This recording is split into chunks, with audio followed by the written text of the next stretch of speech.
त्यानंतर आपल्याला दादा मार्गदर्शन करत आहेत। अजीत दादा, हम तुम्हारे साथ हैं, हम तुम्हारे साथ हैं। ऐसा हो अजीत दादा, ऐसा हो। धन्यवाद। मंत्रिमंडळातील माझे सहकारी दत्तमामा भरणे, संस्थापक माननीय दादासाहेब उर्फ गणेश गोपाळ शिंबेकर यांचे घरातले प्रतिनिधी राजेंद्र महादेव शिंबेकर, नीताताई राजेंद्र शिंबेकर, संजीव महादेव शिंबेकर, तसंच माननीय गुलाबराव दादासाहेब मुळीक, त्यांच्या घरातले आता आलेले सर्व त्यांचे प्रतिनिधी,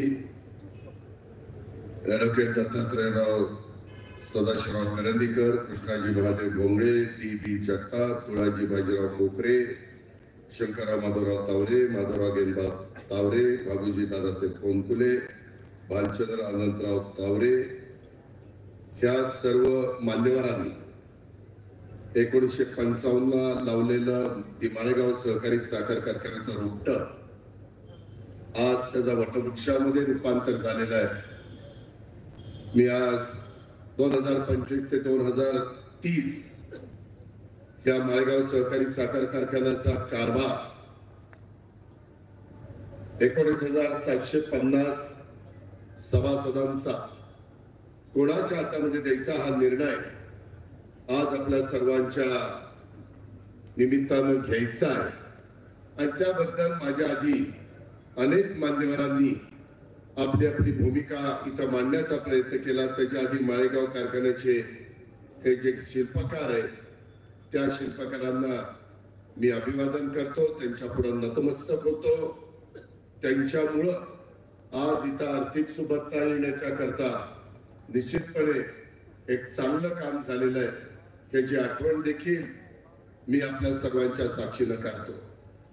इथं उपस्थित असणारे मामा, तसंच प्रदीप गारटकर, केशवराव बाप्पू जगताप, पृथ्वीराजजी जाचक, पुरुषोत्तम जगताप, बाळासाहेब तावरे, सतीश भैया काकडे, विश्वासराव देवकाते, मदनराव देवकाते, राजवर्धन शिंदे, सुरेश पालवे, संभाजी होळकर, विश्वास अटोळे, अविनाश गोपने, दत्तात्रय येळे, राजेंद्र ढवाण, सुनील पवार, सुभाष सोमानी, बाळासाहेब कोळेकर, सागर जाधव, रणजित तावरे, संजय कोकरे, तानाजी देवकाते, तानाजी करसे, प्रमोद काकडे, सचिन सातो, पोपटराव बुरुंगुले, पोपटराव गावडे, प्रशांत काटे, दीपक तावरे, संजय भोसले, किरण तावरे, ॲडव्होकेट रवींद्र माने, मिलिंद कांबळे, वपुरा गवडी, अरुण सकट, धनवान वदक, अभिजित काकडे, रविराज तावरे, राजेंद्र जगताप, शिवाजी काळे, यशवंत भोपळे, रामदास याटोळे, सुनील भगत, अशोकराव जगताप, विजयराव कालिंदे, मनोज तुपे, संजय काटे, त्याचबरोबर लक्ष्मण गोफणे, प्रणिता थोमणे, अनिल वाघमोडे, विक्रम भोसले, अनिता गायकवाड, सतीश तावरे, नवनाथ बल्लाळ, ज्ञानेश्वर कवले, रोहित कोकरे, नानासाहेब माशिकरे, कुलदीप तावरे, वसंतराव तावरे, संदीप जगताप, प्रकाशराव देवकाते, ज्योतिताई लडकत, शहाजी गावडे, अविनाश बांदेल, तुकाराम पाटील, अनेक माझ्या माळेगाव सहकारी साखर कारखान्याच्या पंचक्रोशीतील जमलेले सर्व माझे शेतकरी बांधव, सभासद, सर्व प्रतिष्ठित नागरिक, पत्रकार मित्र, जर कुणाचं नाव घ्यायचं राहिलं असेल तर वेळ बराच झालेला आहे, त्याच्यामुळे त्यांनी कृपा करून नाराज होऊ नका। जमलेल्या सगळ्या माझ्या बांधवांनो, आपल्या सर्वांच्या प्रपंचाचा आधार आणि बारामती तालुक्याचा भाग्य विधाता, हजारोंच्या हाताला काम आणि श्रमाला आणि कामाला योग्य दाम देणाऱ्या माळेगाव सहकारी साखर कारखान्याच्या निवडणुकीला, मतदानाला आता अवघा एक दिवस बाकी राहिलेला। आजचा दिवस जवळपास गेला, उद्याचा एक दिवस शनिवारचा, आणि परवा मतदान सकाळी 7 वाजल्यापासून संध्याकाळी 6 वाजेपर्यंत। सर्व मान्यवरांनी माझ्या आधी भाषण करताना बऱ्याच काही गोष्टी सांगितलेल्या, मी कमीत कमी त्या रिपीट कशा होतील हा प्रयत्न माझ्याकडनं होईल। माळेगावच्या या पवित्र भूमीमध्ये श्री नीलकंठेश्वर पॅनलचा प्रचार सांगता सभेसाठी आपण सर्वजण जमलो आहे, परंतु या सभेला श्री नीलकंठेश्वर पॅनलच्या उमेदवारांना आशीर्वाद देण्यासाठी मोठ्या संख्येने जमलेल्या कारखान्याच्या माझ्या ऊस उत्पादक सभासदांना, ऊस उत्पादक शेतकरी बांधवांना, कामगारांना आणि माझ्या तमाम बंधू भगिनींना मी मनापासून आपण एवढ्या प्रचंड संख्येने उपस्थित राहिला त्याबद्दल लाख लाख धन्यवाद देतो. आपल्या सगळ्यांचे मी मनापासून आभार मानतो. शेंबेकर परिवार असेल, मुळीक परिवार असेल, त्याच्यामध्ये इतर मान्यवर असतील, हे पण आज उपस्थित राहिले त्याबद्दल त्यांनाही मी मनापासून धन्यवाद देतो.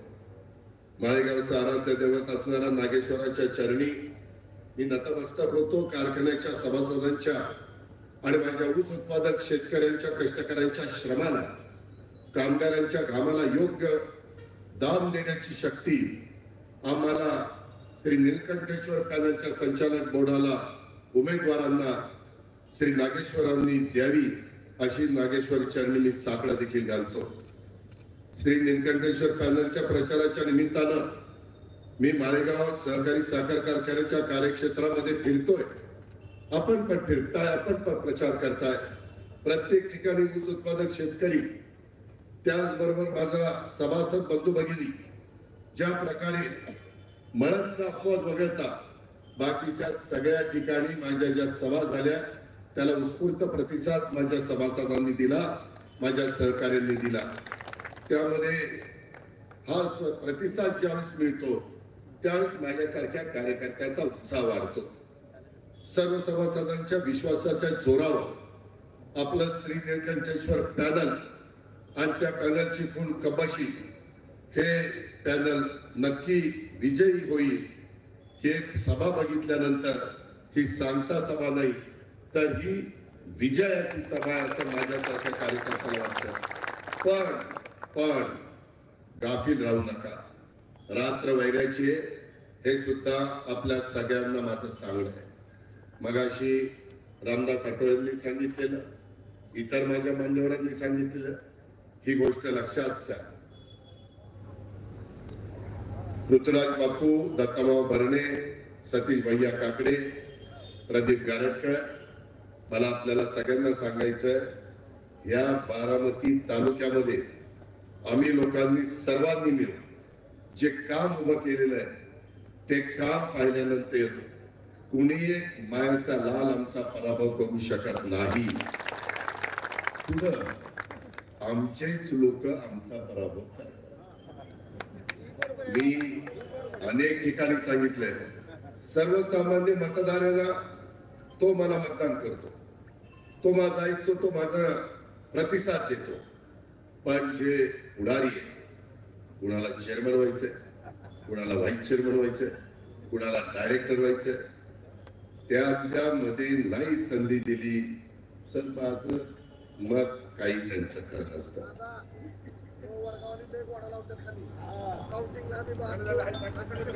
अरे तेच सांगतोय बाबा, कुठला घोडा काय तेच सांगतो, उंट घोडा हत्ती सगळं काही सांगतो.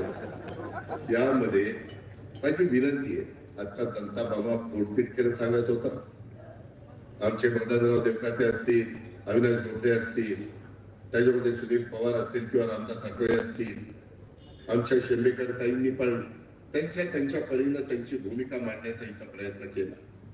मित्रांनो, शेवटी तुमचा सगळ्यांचा प्रपंच त्या साखर कारखान्यावर अवलंबून आहे. केशवराव जगताप वकील साहेबांनी तर एवढं विस्तृत मार्गदर्शन केलं, त्यामध्ये सगळ्या गोष्टीचा त्यांनी अंतर्भाव केला, सगळ्या गोष्टी स्पष्टपणे सांगितलेल्या. हे लोक तुमची दिशाभूल करतायत आणि तुम्ही लोक त्याला बळी पडतात. मी आज ब वर्गाच्या मतदारांना बोलवलं होतं, त्यांना मी सांगितलं की बाबा नो, तुम्ही 90 मतं मला देता, मग माझ्या महिलांना, माझ्या मागासवर्गीय प्रतिनिधीला, ओबीसी प्रतिनिधीला आणि माझ्या एनटी प्रतिनिधीला का 90 मतं मिळत नाही? का बरं तिथं कमी मतं मिळतात? हे जे काही चालतं हे आता उद्या 5 वर्ष तुम्हाला परवडणार नाही. कारखानदारी राज्यामध्ये कशा परिस्थितीतून जाते हे पृथ्वीराज बापू इकडं पुरुषोत्तम दादा आणि केशवराव जगतापांना विचारा. ते तीन कारखान्याचे चेअरमन. मी राज्याचा अर्थमंत्री, नियोजन मंत्री, एक्साइज मिनिस्टर आहे. दत्तामामा क्रीडा, अल्पसंख्याक, अवकाश खात्याचे मंत्री आहे. मित्रांनो, फार परिस्थिती वेगळी आहे. अनेक कारखान्यांना आज फायनल बिल देण्याच्या करता देखील त्यांच्याकडे पैसे नाहीये. साखर कारखाना संघाने मला निवेदन दिलंय की तुम्ही सॉफ्ट लोन द्या. मागच्या काळामध्ये अशाच पद्धतीने एफआरपी देण्याच्या करता सॉफ्ट लोनचा पर्याय पुढे आला होता. 6% व्याजाने, 2% केंद्राने दिले, 2% राज्याने दिले, 2% कारखान्याला सहन करायला लावले आणि त्याच्यातनं फायनल पेमेंट काढलं. ती गोष्ट आपल्या सगळ्यांचं वैभव असणाऱ्या ती माळेगाव सहकारी साखर कारखान्याला करावी लागत नाही. 5 वर्ष बाळासाहेबांनी, केशवरावांनी आणि त्यांच्या सर्व संचालक बोर्डांनी तो कारखाना चांगला चालवला. हे मी म्हणत नाही, तुम्ही म्हणाल तुमच्याच नेतृत्वाखाली तुम्ही म्हणणारच. शेतकरी संघटनेचे नेते माजी खासदार राजू शेट्टी साहेबांनी महाराष्ट्रामध्ये अनेक ठिकाणी फिरून सांगितलं, जाऊन बघा अजित पवारच्या नेतृत्वाखाली माळेगाव आणि सोमेश्वर कारखाना किती भाव देतो. कोल्हापूरला रिकव्हरी 1.5% आपल्यापेक्षा जास्त आहे. म्हणजे 15 किलो साखर त्यांची जास्त निघते. म्हणजे 1560 तरी देखील 500 रुपये जास्त भाव मिळाला पाहिजे. नाही मिळत. याचा कधीतरी विचार करा. आज काही जण सांगतात खिसे फाटेपर्यंत पैसे देणार. अहो, नीट शांत डोक्याने विचार करा. कुणाचे खिसे फाटेपर्यंत? त्या दोघा जोडीचे खिसे फाटेपर्यंत पैसे देणार आणि तुम्हाला तसंच ठेवणार. ही अवस्था आहे, ही वस्तुस्थिती आहे. त्याचा कधीतरी शांतपणे विचार करणार का नाही? जातीचा, पातीचा, नात्याचा, गोत्याचा, भावकीचा किंवा कुठल्याही प्रकारचा विचार कृपा करून करू नका. फक्त मगाशी रामदासने सांगितलं तसं ज्या पत्रिका मिळतील त्याच्यात कपशी शोधा